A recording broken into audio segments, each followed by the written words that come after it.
not the first time we've seen a superstar in green and white sacrifice the body. Scoring net, knocked away.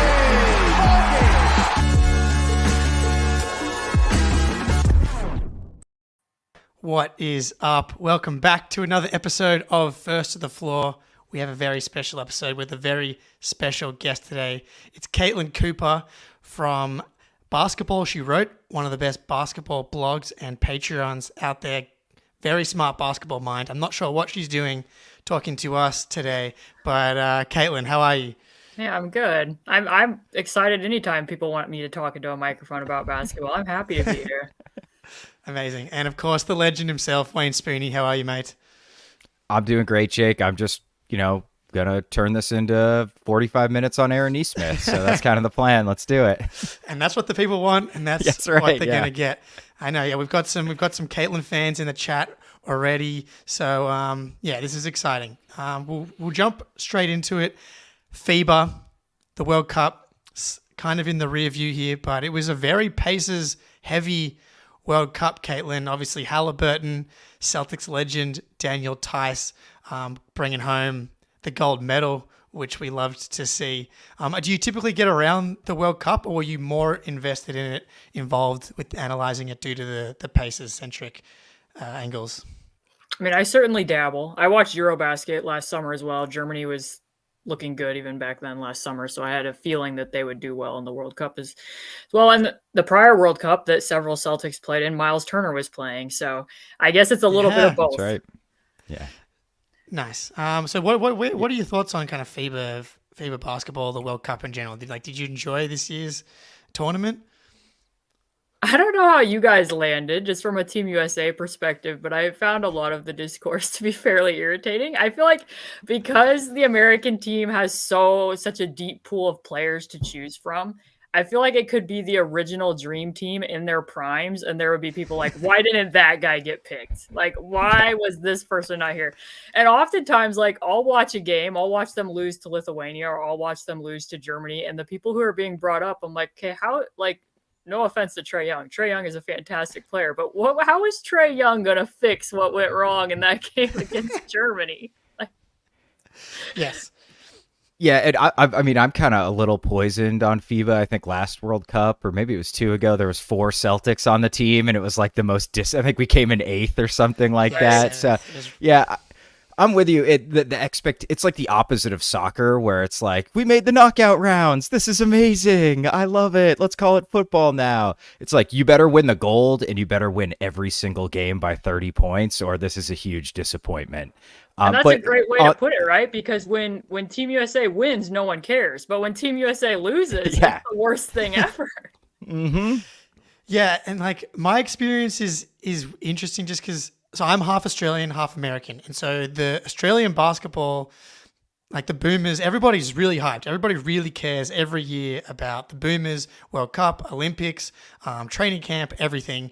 And then the US, the roster comes out, everybody's like, if you go back and look at everybody's tweets from when this roster was released, everybody was like, "Oh, this roster's like sneaky stacked. They're easy going to take gold," just completely disregarding the years of chemistry and experience that all these other countries have. And then it flips the other way around, being like, "Not this team's trash. It was the D team apparently." And then I see a tweet with the best A, B, C, and D teams. And I'm like, one of the factors that's always left out is like, well, what if Kawhi and Paul George and all these guys? Like, part of having a really good international team is having people bought in, year out to create this like chemistry from tournament to tournament across 4 years between World Cups, 4 years between Olympics, which the US is just never going to have for a variety of reasons. So yeah, the discourse is just a bit of a nightmare for a variety of reasons. And we had the Molotov cocktail of Noah Lyles chiming in halfway through about being world champions as well, just to make it really fun, just so we really couldn't actually talk about basketball on this one. Yeah, and sort of let's a little bit of brass tacks, and we'll bring it back to the Pacers a little bit here. So a lot, you spoke of the discourse, how it was kind of annoying. Halliburton was like a big part of some of that discourse, actually. And a lot of people, probably a good sign for Pacers fans and yourself, wanted him to start, wanted him to get more minutes. They looked a lot better, a lot more fluid offensively when he played. Were you on that bandwagon? And my guess is yes, but I actually was not. Interesting. No, I was not, because I felt like this particular iteration of the roster, their strength was going to be their depth, and their strength, I think everybody knew going into it, this is not a team that's going to win the possession war on the glass. They're going to struggle with mismatches. So being able to run that second five out there and know that that was going to be a unit that really pushed the pace and got out and run, I felt like that was going to be an advantage against other countries' second groups of five. So I was perfectly fine with them leaving that grouping alone. As it turned out, they did end up making the one shift with Josh Hart moving into the starting unit and Brandon Ingram moving back until he ended up getting sick and sitting out. But no, the place where I did differ, I don't usually have a lot of rotation and substitution quibbles, but when they got into that game against Germany, I felt like the lesson from the friendly against Germany was that the closing lineup with Halliburton, Reeves, Edwards, Bridges, and Jaren Jackson Jr., that was the main takeaway, so that you could have Bridges on Schroeder and you could have Edwards defending Franz Wagner. They moved Tyrese Halliburton actually onto Daniel Theis, because a lot of times, like, he's just better in that aerial ace role. You don't want him doing screen navigation. Hence what we saw when he slipped and fell and Obst made that three in the elimination game. Obst. Yeah, you don't really want that.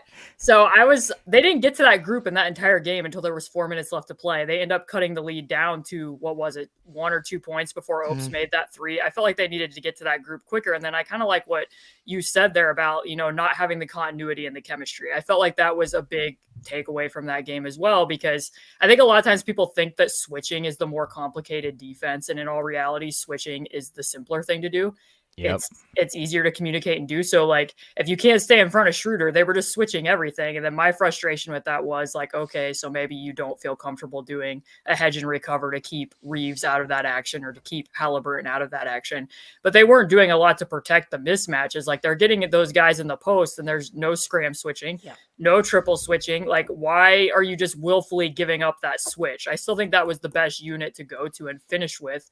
But then also, like, Tyrese is in an off-ball role and Anthony Edwards is playing point. So it kind of feels like at that point, like, if you're not going to get out and run with Tyrese and he's not going to be running offense and he's going to be somewhat of a defensive liability for you, you're kind of just, maximizing his weaknesses and minimizing his strengths at that point in time. So, I had some quibbles in the game against Germany, I will say.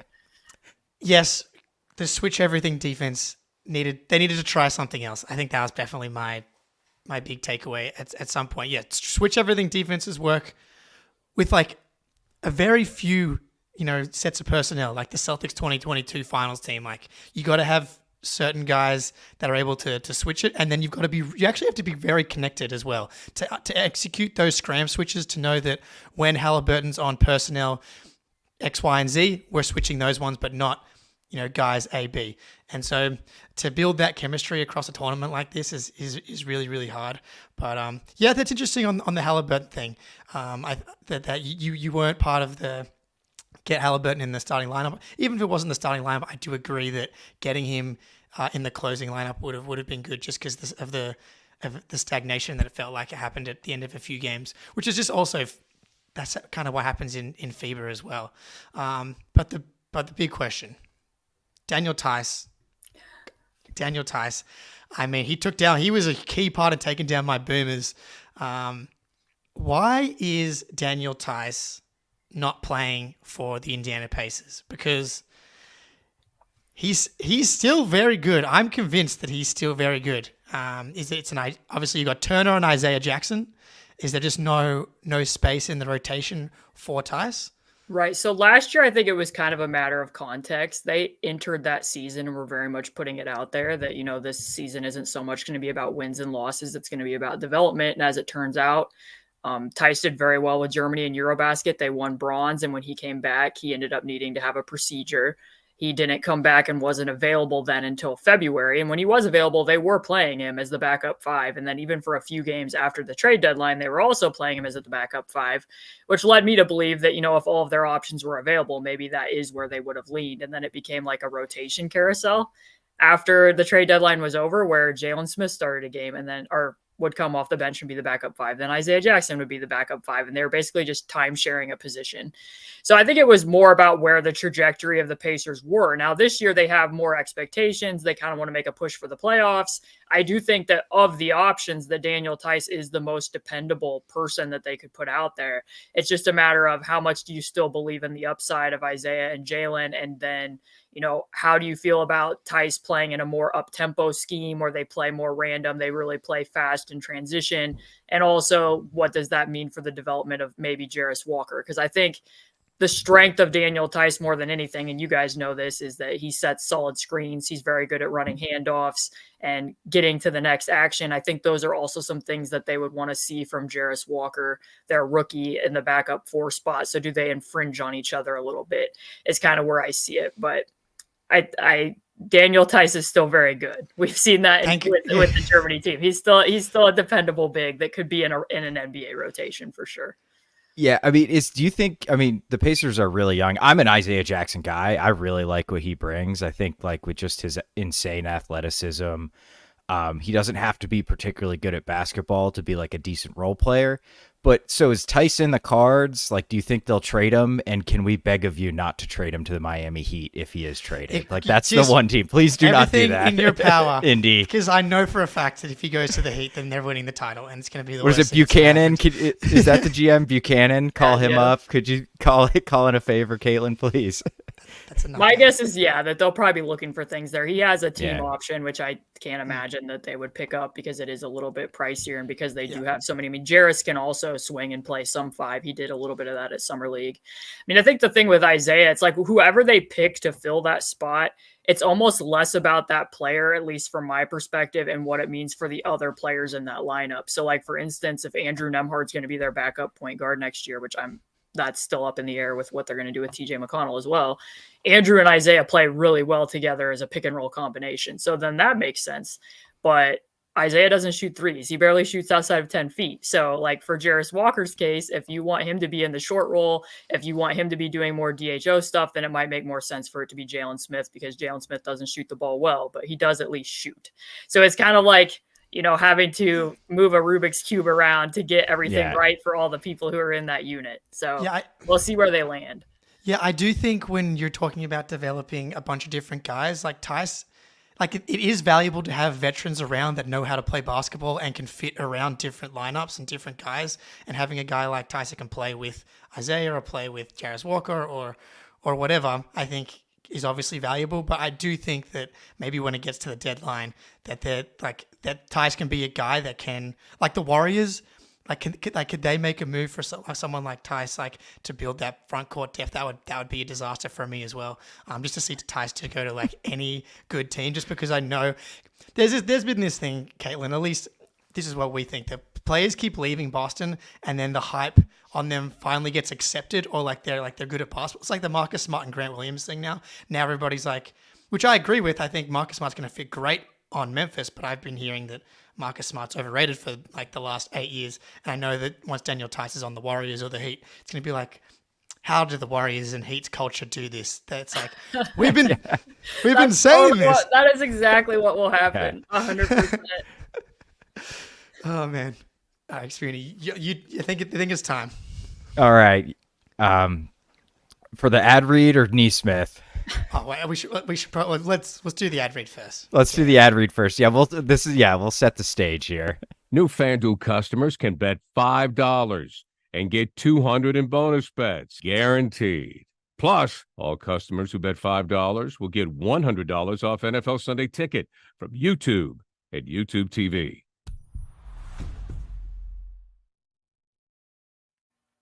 Snap into action this NFL season with FanDuel, America's #1 sportsbook. Right now, new customers get $200 in bonus bets guaranteed when you place a $5 bet. That's $200 in bonus bets, win or lose.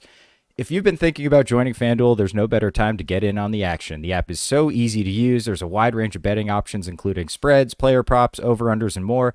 So visit FanDuel.com/Boston and kick off the NFL season. FanDuel, official partner of the NFL. Massachusetts, 21 plus and present in Mass. Hope is here. First online real money wager only. $10 first deposit required. Bonus issued as non-withdrawable bonus bets that expire 7 days after receipt. Restrictions apply. See terms at sportsbook.fanduel.com, gamblinghelpline.ma.org, or call 800-327-5050 for 24/7 support. Play it smart from the start. GameSenseMA.com or call 1-800-GAM-1234. All right. Last week, I handed out -4.5 Cardinals, Giants. The Giants went down 28-0 or whatever. And then they came back and technically won by 3. But obviously I missed on that one. We're going to the one thing I think the Patriots might have left, and that's to win games against really bad quarterbacks. Patriots -2.5 versus the Jets. If they can't do it next week, I think that might be it for the fellas. But yeah, that's over. It's over. Yeah. Okay, what we've all been waiting for, and by all I mean just me. So I do a little bit of writing, and one of the only thing that people have ever latched onto that I've written was about Aaron Nesmith, and it was called the Nesmith Manifesto after his rookie year, and I was basically like, this dude is actually good and should start. He had kind of an up and down year, but I've been following him closely with the Pacers. I thought he had a pretty solid year, probably projecting to be a decent bench player. Where are Pacers fans with Aaron Nesmith?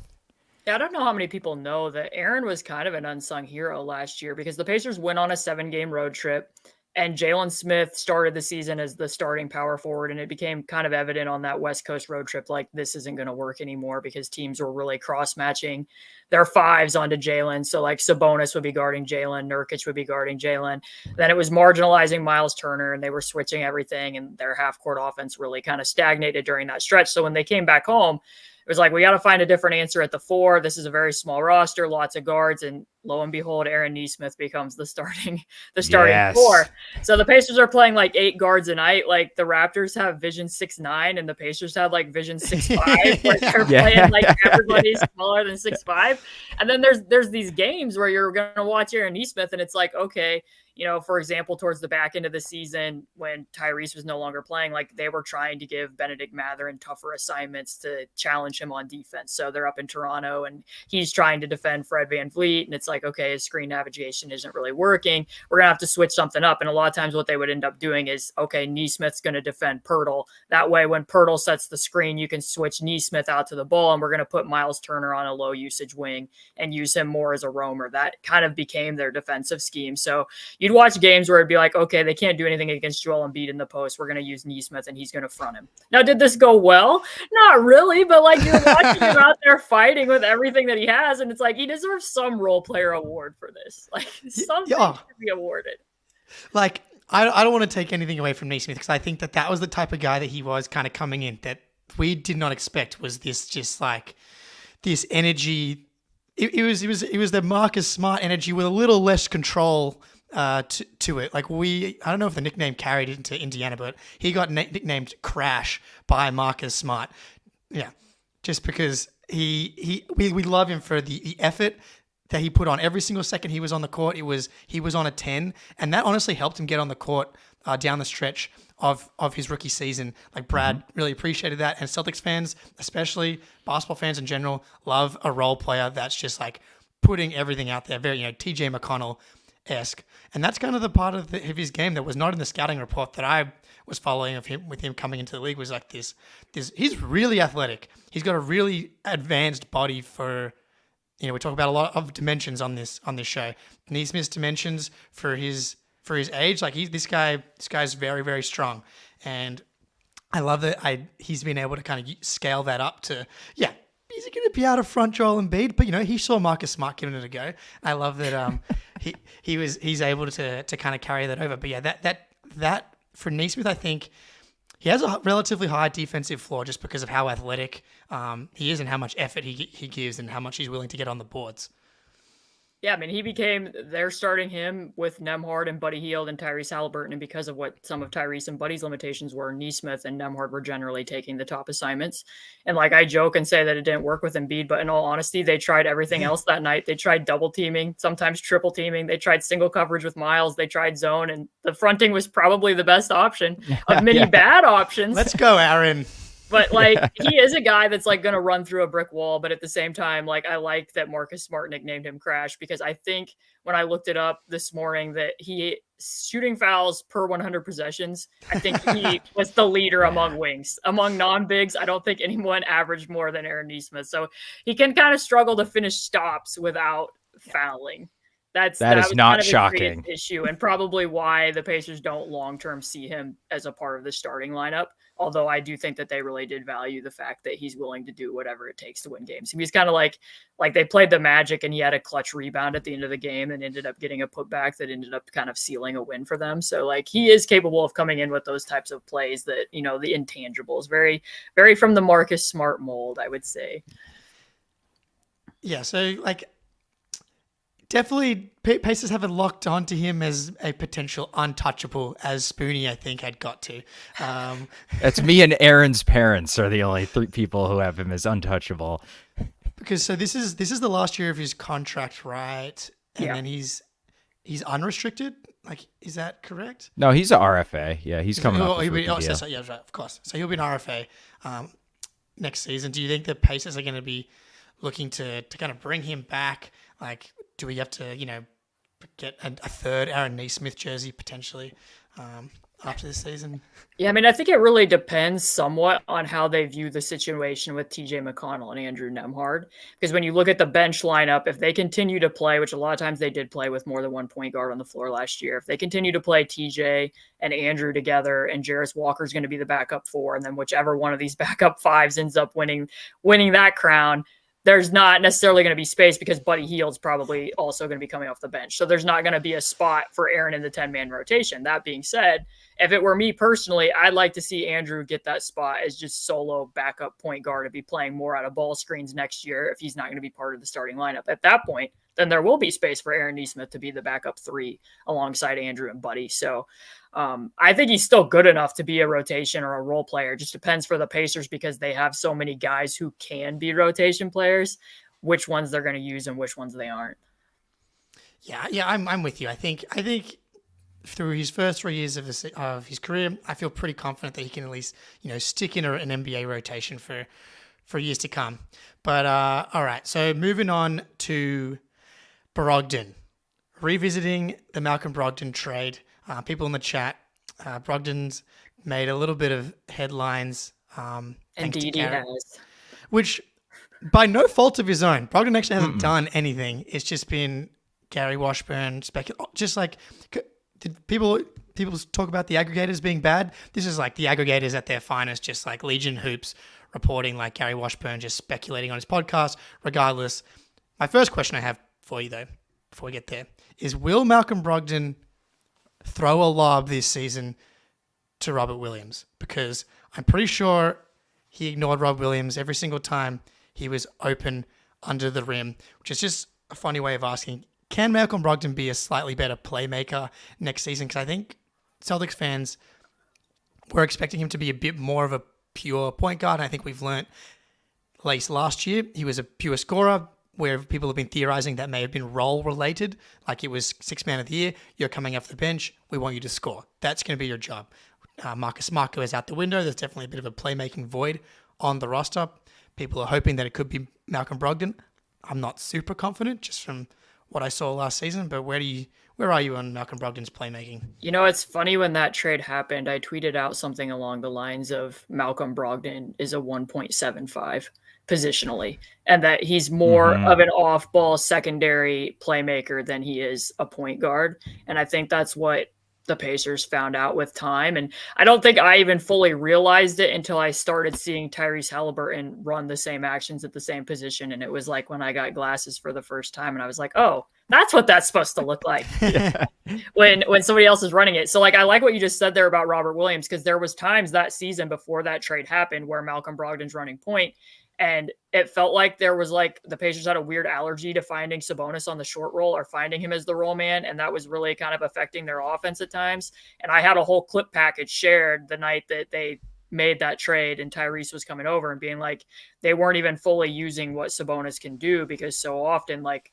a pocket pass was apparently like unable to be made in a lot of these situations where it seems like that should have been a thing that happened. So like in Brogdon's case, I think he's capable of running offense. He's a 2 guard who can run offense, but I think it's more about him finding the open man than necessarily passing people open. I don't know that he necessarily makes other people better, but he can orchestrate and run the offense. But that's why I think what his role with Boston was suited him so well, is because he took a step backward in order to take a step forward. When you can get him off the ball and get him getting those secondary drives and get downhill, because he is such a force when he gets his shoulder into guys and gets in that situation. I just think it was overall better for him not to be doing as much in the pick and roll and be doing more in spot up situations. He got more open threes than what he was getting with the Pacers. And hopefully the hope with that, at least for me, because I kept making the point for the 2 years that he was there, is that he's carrying this very heavy load, especially in the Bjorkgren season, playing way too many minutes, that, maybe if you can reduce his role, he'll be healthy by the end of the season. And unfortunately, so close. Exactly. Yeah. Pan out, but that's kind of part of the package with Brogdon. It seems like he always has an injury popping up of some sort. We needed like one more month, Malcolm. So close, dude. Like, that forearm injury, and that's, I guess, ironic a little bit, is that it wasn't a lower leg injury, but injury prone guys are injury prone, and that unfortunately popped up at the worst possible time. Like, I think they probably get through the Sixers series without Brogdon, but they needed someone to make a shot so badly in that Miami series, and Brogdon was having one of the best shot making seasons of anybody in the league and of his career. So they desperately needed that. But yeah, I'm with you in that I'm not super confident that Brogdon's just going to all of a sudden be making these reads that he wasn't necessarily last season, just because there are obvious reads to have made if that was the type of player that he was. Most of it, the reason he has a low turnovers to me is because he puts his head down, he's got a tight handle, and he gets a shot up. And if he gets lost, he just kind of does one of those jumps and throws the ball deep into towards half court, and Jason Tatum goes and gets it, and then they take a shot from there. Outside of the most famous turnover against Philly in Game 1, which will keep coming back up in my brain. Anyway, I thought you were about to run it, and I was going to say, oh God, please don't do that, Jake. But yeah, and that's also why he shot 50% from 0 to 5 feet last year, which is absolutely atrocious, because I was just expecting a little bit more of him kind of reading the defense and finding open guys, because people are wide open because he does have so much on ball gravity, because he's such a good scorer. And it's sometimes dude, the corner, it's right there. But so we just had one season with Brogdon. It was all peachy keen. It was great. 6th man of the year. You all in Indy had a couple more seasons with him. So, we've got this news story coming out about how there might be animosity. From your experience, just being around Malcolm Brogdon, covering him, do you think he would be that? I know they're kind of asking an unfair speculative question here, but do you think he could bring any animosity into the season? Is he the type of guy that maybe that would show out on the court? Or do you think he'll just be 100% business, nothing to worry about? I think he'll probably mainly be professional. I mean, I know that there was some stuff that followed him along the lines of, he wasn't super happy with the Nate McMillan style of offense. And when Nate Bjorkgren took over, he was very outspoken about we have this smart X's and O's coach. And then midway through the year, it was that died down quite a bit. We made a huge mistake. Yeah. And in Malcolm Brogdon's defense, I think both of his quibbles with both coaches were probably accurate, but a lot of that kind of got pegged on him. So it's a different scenario. I will say, from the just unrelated, 2 different players, but I will say from the Pacers perspective, last summer, the Pacers went out and gave DeAndre Ayton an offer sheet that the Phoenix Suns ended up matching.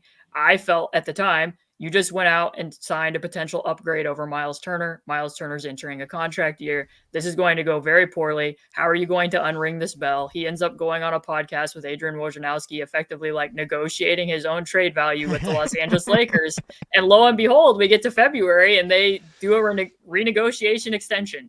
Everything that could have gone right went right for them to both, end up in the same place at the same time. So sometimes there can be hurt feelings, and I think sometimes you can still mend those fences anyways. I mean, famously too, LaMarcus Aldridge with the Spurs requested a trade and they were able to fix that, and he ended up staying put. So I don't think you can always take a lot away from this. And I do think I saw from that report too that I think that Gary had said, like, I haven't talked to him Yeah, since this has happened. So he might not even be in that same state of mind currently. yeah. I think there's a few. That is a fantastic example, like using that Miles Turner thing. Like they literally attempted to trade for his replacement. And on the Celtic side of things, yes, there was a trade that almost went through, but then the Celtics turned around and traded the longest tenured Celtic on the roster, the heart and soul of the Boston Celtics organization. So I understand, like, you're not wanting to be traded, but like to see where things ended up, it's hard to show like too many hard feelings when Smart was the one that went out the door. And when it's the summer, there's all this stuff kind of floating around. Even, for Malcolm going into the season, he's like maybe a little bit upset. The ball start bouncing. You get back with the teammates. You start playing. You start living your life. You're getting paid $20 million a year to play basketball. Like life on the Boston Celtics is going to be pretty good once the season starts. Like he's going to be having a good role. They're going to be winning games. I really don't think it's going to be much of an issue at all. Like if anything, he might be playing more minutes, assuming he's healthy to start the season. I think this is absolutely a non-story, and this is the quintessential September 17th type of story to come out. So, all right. O'Shea Brissett, disappointingly, didn't get to see him in FIBA with a knee injury. I would say probably the player that the Celtics have brought in that people are the most down on. Like no one's people that are high on Brissett aren't necessarily saying he's going to be this high impact guy that's going to change the title odds for them. But there are people that have brought him in people that aren't super high on what he's going to be able to bring to the Celtics. So how do you see Brissett kind of fitting in Boston? Probably the best view of what he can be is actually his career game that he played against the Celtics 2 seasons ago when he made like the 6 threes. And in part, when you look back at that, I think both of those games were illuminating because when he played that game, he was getting the assignment with Robert Williams guarding him or Daniel Theis at the 4, where that person's really roaming off. And then, if you get more than you bargain for, you get more than you bargain for. And in that game, they did. Like O'Shea made 6 threes. He ended up taking Daniel Theis off the dribble in the corner. Like he played a very strong game. And then they end up going to Boston. And for whatever reason, I can't remember what the circumstances were, but the Pacers ended up starting Terry Taylor and Goga Bitadze in that game with O'Shea at the 3. And because of the change in lineups where O'Shea is no longer at the 4, now he's being guarded by Jason Tatum and Jaylen Brown, and things look a little bit different in the light when you're not when you're not the piece that they're willing to live with if you go off. So that's a bit of it. I think the biggest thing with O'Shea is his 3 really does need to fall because I'm not convinced that his finishing is going to come around.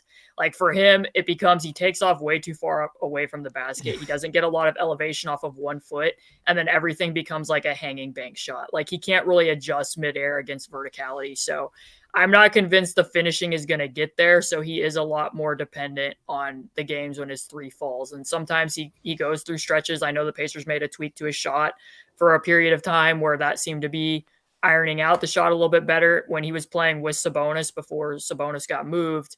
Those two had pretty good chemistry where he would play around post-ups, and he is a very instinctual cutter. I will say that. Like his numbers on cuts don't look great because of what the finishing is, but he can be a guy who is like a cut assister and that he will cut the weak side zone and then make shots of it more available for the guy in the corner because he knows how to move without the basketball. So that's something that might be valuable because for me and my outside perspective of the Celtics, I felt like, especially in that series against the Heat, that like for as many guys as they have who can dribble, pass, and shoot, they weren't getting a lot of secondary drives. And when they were getting secondary drives, there wasn't a lot of cutting around those drives. O'Shea can bring that. Yeah, that was on what I've watched from Brissett. I would say that's the thing that sticks out the most as something that I think they can bring is those late cuts. When people are driving in, he seems to be really good at finding space. It's a great point on the athleticism.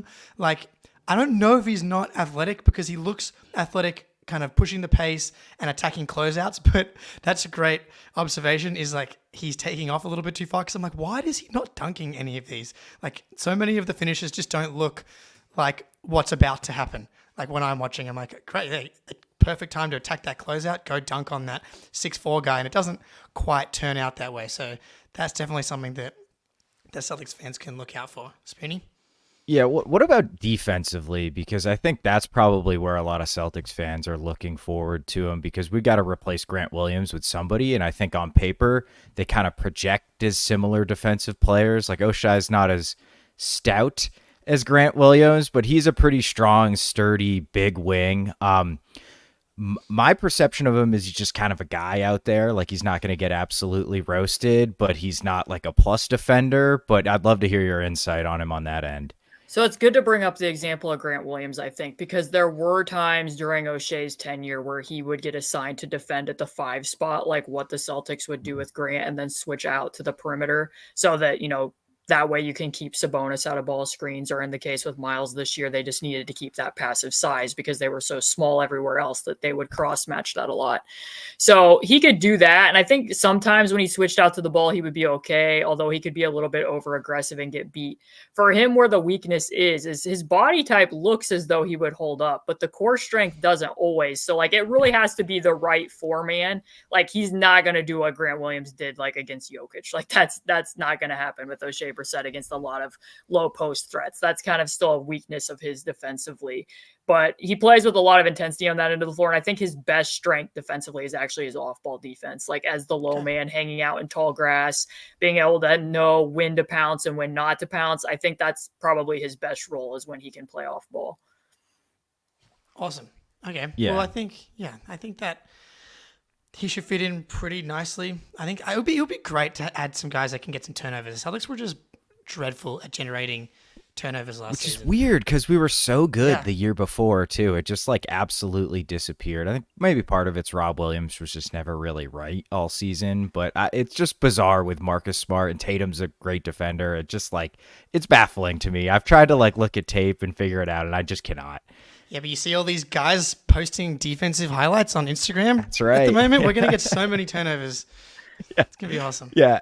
All right, shifting gears, let's focus a little bit on Indiana here and the Pacers season. So kind of a weird year, very Halliburton-centric year, 28-28 with him last season, and then 7-19 without. I mean, any team without their best player is going to struggle, but that's pretty stark. Bring in Bruce Brown, which I think a lot of people have thought's a really savvy pickup, will really help kind of the young guys. Trade for Obi Toppin, who had flashes when Tibbs actually played him. Draft Jarris Walker. So what are your expectations record-wise, growth-wise for the Pacers next year? Yeah, I mean, when Tyrese and Miles were both available, they played at like a 44 win rate, and their net rating was just slightly negative. So that's basically the equivalent of what the Miami Heat did last year. So I think the Pacers are probably going to go to the NBA Finals. I think that's where they top out. There you go. But PTSD today with the Heat. You fit right in. We're homers over here, so I appreciate that very much. yeah, so I mean, their defense has been bottom 5 for 2 years running now. That's the area that they need to improve the most. So when you sign Bruce Brown, I think certainly he helps in that regard, because of what I said earlier with Tyrese. Like, he's still not somebody that you want defending at the point of attack. You mainly, like, he's good at putting his arms in passing lanes and making some off-ball reads, but as far as trailing through off-ball or on-ball screens, he's more like an aerial ace type. So if you have Bruce Brown, you can put him at the point of attack, and Benedict Mathurin, like, there's not a lot of things that you can point to right now and say that's a strength of his on defense. His processing off ball isn't great. You also don't really want him doing a lot of screen navigation. If you're going to switch screens, sometimes he can create domino effects, or he doesn't veer into the screener. So I think Bruce clarifies some of that, but it also is still going to put more on Benedict Mathurin to take on certain assignments, because last year they had both Nesmith and Nembhard to do some of that. Now it's going to have to be either Ben or Tyrese, and it makes more sense for it to be Ben, because Tyrese is so valuable to what they do in pushing the pace and transition that you don't really want him to be expending a ton of energy on that end of the floor. So I think if they can make even, minimal strides, my goal for them is just to be a top 20 defense. Like, even if they could just get to like 19, like, they're in stride for what they are offensively, I think, to have a positive net rating and be, a play-in team that could potentially be, tough to play in that scenario with what their pace is. So that's kind of where I see them shaking out, like in the 7 to 10 range, maybe sniffing at 6th if something goes wrong for one of the teams that we think definitively will be better than them. Yeah, well, I mean, the Sixers signed Kelly Oubre, so I'm sure that solidifies their spot in They're the out top of the playoffs. 6. Yeah. I think that could bode well for the Pacers' ability to sneak up there. I think I was listening to you and Tony East kind of talking about Mathurin and kind of that two guard spot. Interestingly, I think people like the Pacers have kind of been pegged as maybe the team, like kind of that league pass darling that people like really want to watch, and then I know sometimes expectations can get a little out of whack, especially for a team where you kind of discussing still trying to find who is the core, obviously Halliburton, and then so who else is who else is kind of solidified in that core kind of going forward. Yeah, that's the question that I don't think I really know yet. And that's something that Kevin Pritchard, the president of basketball operations, has spoke to like last year during media day. He said that he'd been asked, like, do you guys have a core? And he said, maybe, maybe not, but we're getting closer. When the season was over, he said, like, we're obsessed with finding the right core and like having our foundation. Maybe we need a little bit more foundation, then the walls can go up, then the ceiling goes up.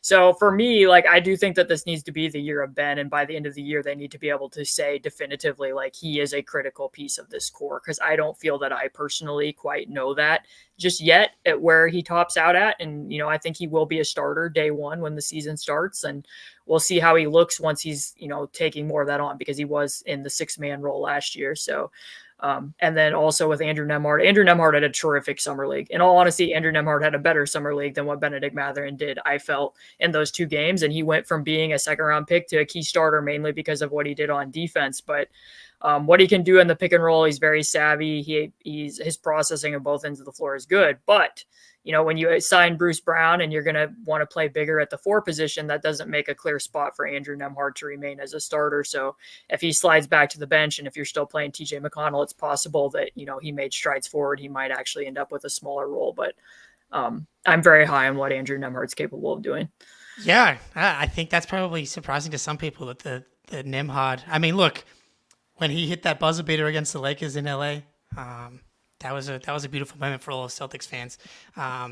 So would you say that Mathurin is kind of like the swing factor, the X factor? Like if the Pacers are going to push into that 6 range potentially, it's going to be because of Mathurin, and if they don't, it might also be because of Mathurin?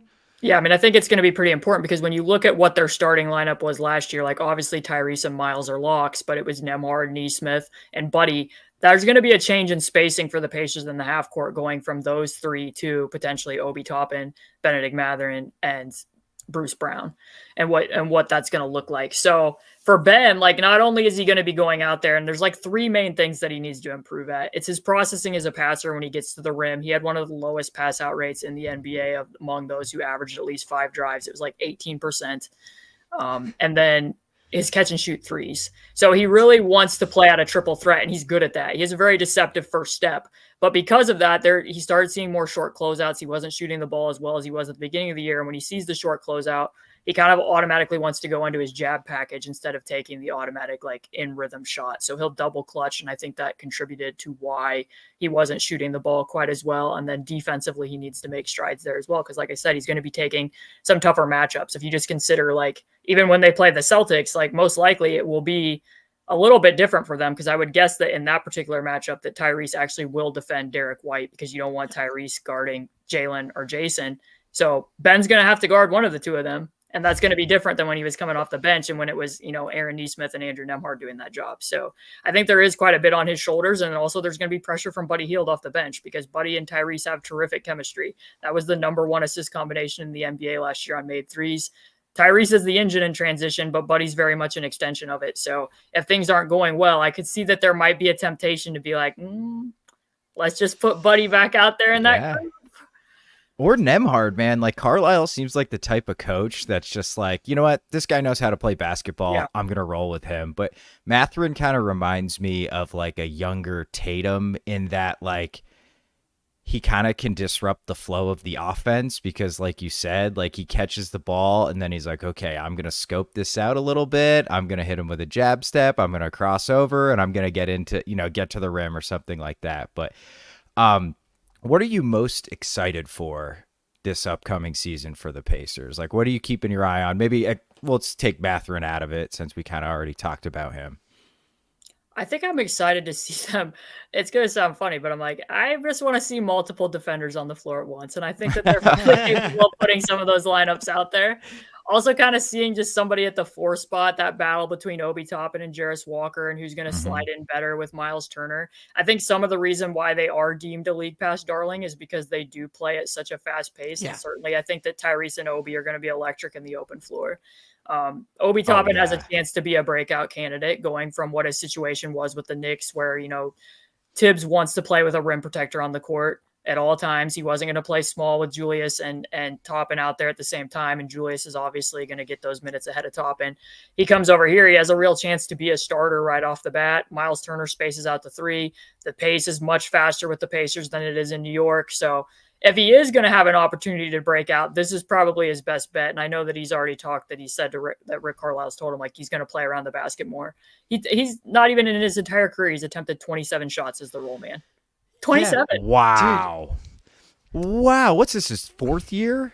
Yeah, going to his 4th year. The only time he rolls is if they ran a double drag, you would see Toppin and Mitchell Robinson both roll on certain possessions. Like, no one pops. How is their offense so good? They were like number 3 or something. It makes no sense, Knicks.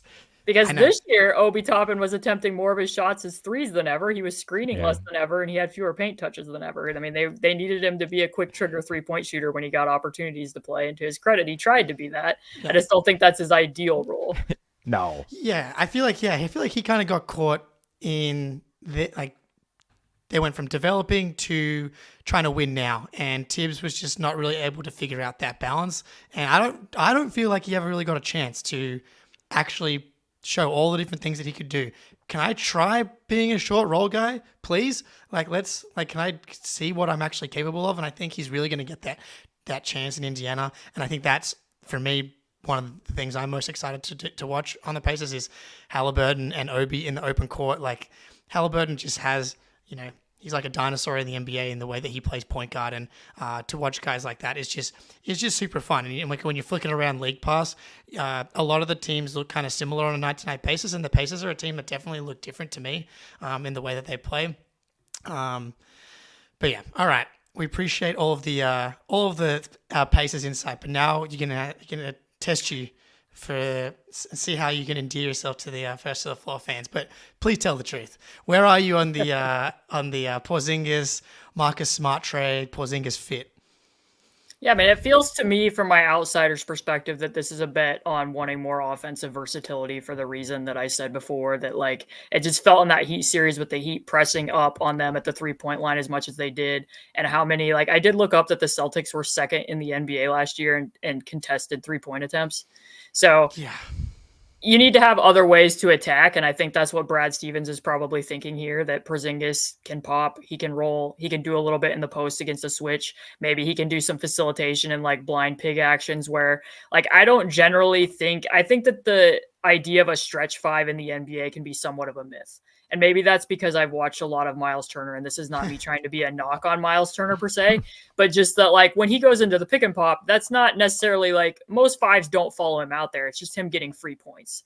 And the case of Kristaps Porzingis, like, teams do follow him out there. They do stay closer to him in part because he takes a lot of deep threes, and also, like, he's just a quicker trigger shooter than what Miles is. So you might at least see a stunt, or like I said, if he is playing with his back to the basket, I think that there is going to be more gravity to stay attached to him so that, maybe Jaylen Brown's getting a back cut, which I know that was a popular thing between Marcus Smart and Jaylen Brown, but it seems like Kristaps Porzingis can probably do that too, in addition to adding other versatility in places. So, it's a tough one. Like, I feel like it's either going to be that this is the one missing piece that puts them over the top, or it's going to fail miserably. Like, I don't feel like there's going to be any in between here. Like, it's going to be one of those two things.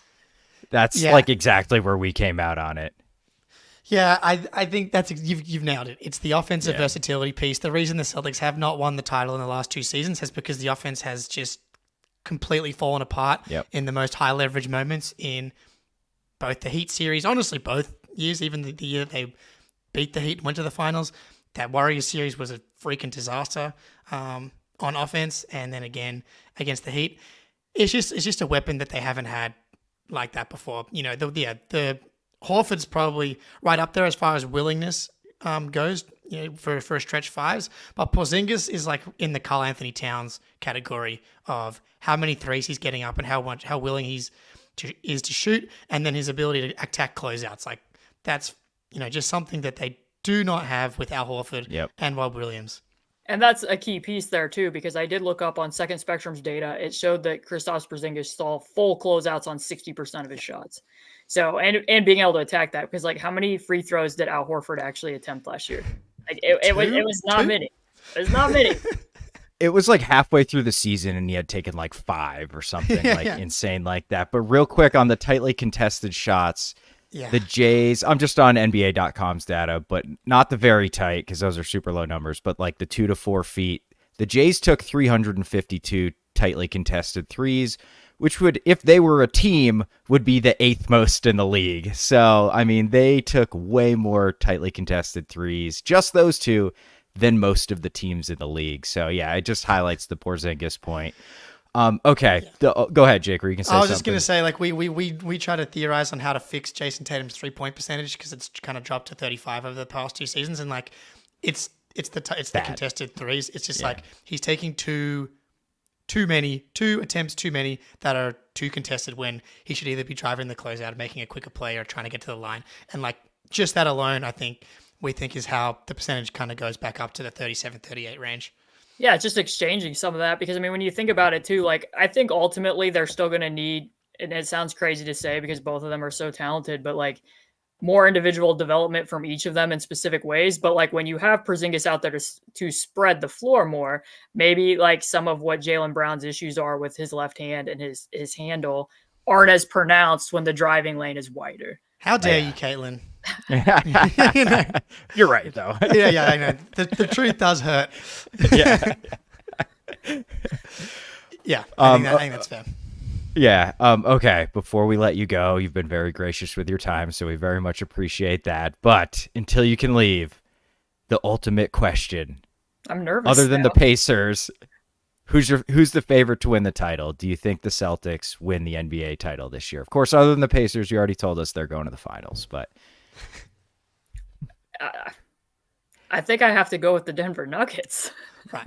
Okay. All right. That's this is over. See, that's a good answer. Actually, but from the Eastern Conference, Bucks, Philly, Miami, because I kind of tend to feel the same way. Like if the Nuggets are pretty much the same minus Bruce Brown, I still think they're the best team in the league as well, and the Celtics are going to have a lot of trouble beating them. But for the Eastern Conference, to me, has kind of become a fair bit open. Weaker.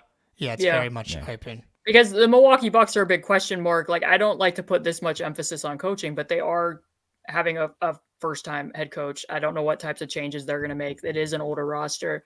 But with Boston, it's like, I'm kind of interested to see, like, we didn't really talk about this with Porzingis, but how they envision him defensively, I think will be very curious as well, especially coming off this plantar fasciitis issue, because there was times when the Pacers played the Wizards last year where, like, if Porzingis was playing with Gafford, they would use Porzingis as a weak side roamer and put him on Nembhard.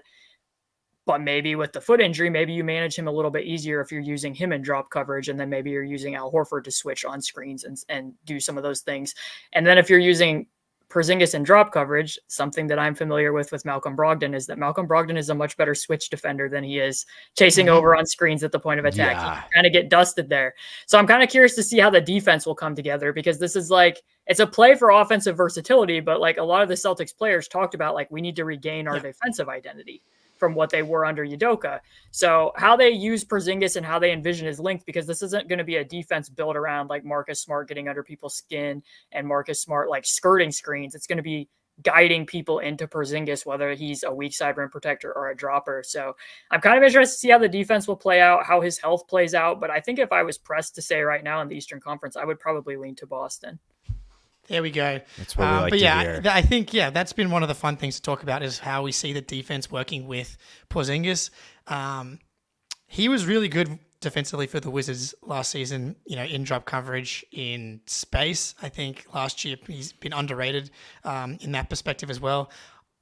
We're not sure what the starting lineup's going to be, but I think like the defensive ceiling of this team is Robert Williams and Porzingis with Derek White, Jaylen, and Jason. That's going to give you probably, it even feels wrong to say just because Al Horford was still so good defensively all last season. But, with Rob and Al and Porzingis, Rob can be the weak side roamer with Porzingis playing and drop, or we can play Al and drop, and Porzingis can play that roaming role. I do think that there's a lot of versatility. You can play him in both drop and that weak side roaming role. I think they're going to try both. Brad Stevens hinted at even trying to play Porzingis at the 3. I'm not sure if that's real. Wow. Yeah. You crazy son like of a bitch.